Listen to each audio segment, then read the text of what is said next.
Why aren't you learning Spanish? Why aren't you learning French? I'm just like trying to enrich my life and maybe be a better person. I don't know. I just, why am I?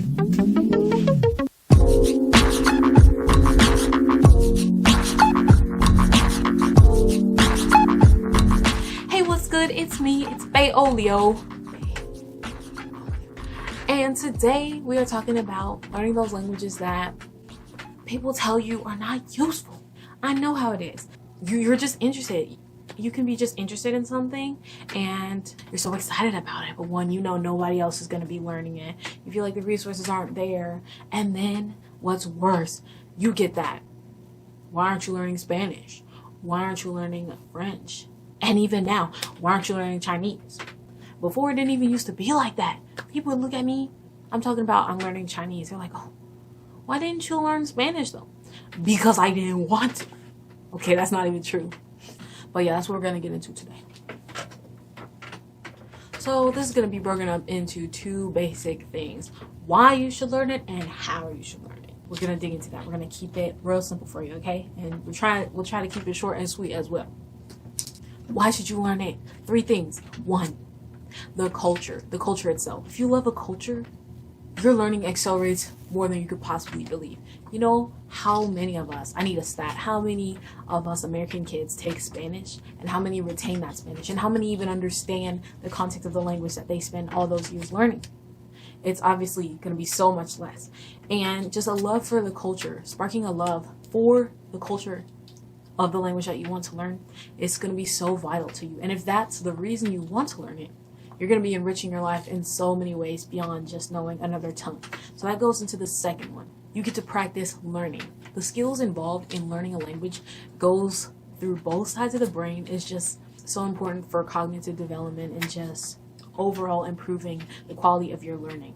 If you can pick up a language, learn both the patterns and the creative aspects that come to that language, connecting it to the culture, you are making yourself not only marketable for the fact that you speak that language, but the fact that you can learn that language. So I got some data. Let's take a quick look at these stats right here. So basically, looking at this data right here is basically saying that what these employers want in their graduates are not like necessarily your major specific skills. What they want is just proof of your learning abilities and communication abilities. So you could really, that's why you can go into something that has nothing to do with your major and really move up in that. So at the end of the day, what the data is showing here is that they want to see proficiency in skills that involve communication and critical thinking. And when you learn languages, especially on your own, making your own connections, you prove to yourself and literally all of these employers that you are using these skills every day.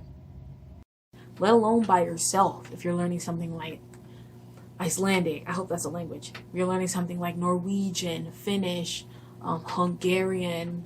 I know a lot of the European languages, people sleep on these languages because they're like, well, everyone speaks English or everyone speaks French, Spanish, some lingua francas of these places. But honestly, if that's a culture you love, you're doing yourself an infinite favor.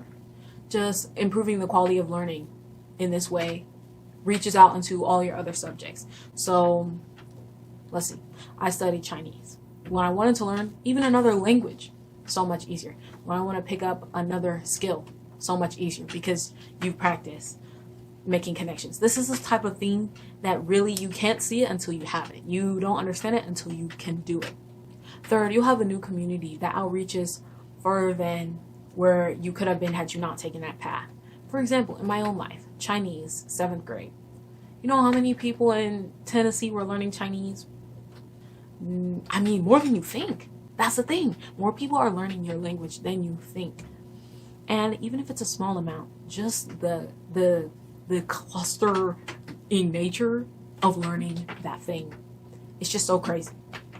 For example, my friends in Chinese class, even though every year the classes kept having less and less people, those are my tightest friends to this day.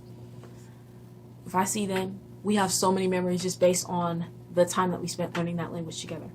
If it's not a class situation, learning by yourself or with friends alone, That's great as well. And as we will get into in the second part, there's a community reaching beyond that you have, that you wouldn't have otherwise. Second, the how. How should you learn this language? Let's say you want to learn American Sign Language. Let me throw that out. That's actually one that I'm working on right now. First of all, if you think the resources aren't there, try again. Going online, 21st century, we always say.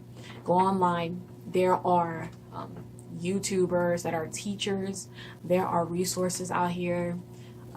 There are teachers out here. It's just, there's so much. For ASL in particular, I'm following Bill Vickers. He never says his name, so if I said that wrong, I'm so sorry. I've gone to find my main source of teaching for a language that has a set curriculum, and then I also have a set of auxiliary sources. Like, I create a little spreadsheet, and I have my links all set up, so if I have a minute or two, I just click on one of those. That's definitely great. Create your own curriculum. You'll be surprised. Second, books. Books. We act like books are not like the stuff nowadays, but look, they really are. There's a saying, it's like if you read 10 books in a subject, you'll be a master of that. You'll know more than like 90% of the other people doing that. For languages, it is different because you're learning a structure that others grew up just feeling out. But at the same time, if you understand grammar, syntax, if you understand all these things, especially about culture, you can become a self-made expert, and that is amazing. Go get you some books. Sis, bro, man, whatever. Go get you some books, period. That's who should want. That library is for you. And lastly, community events.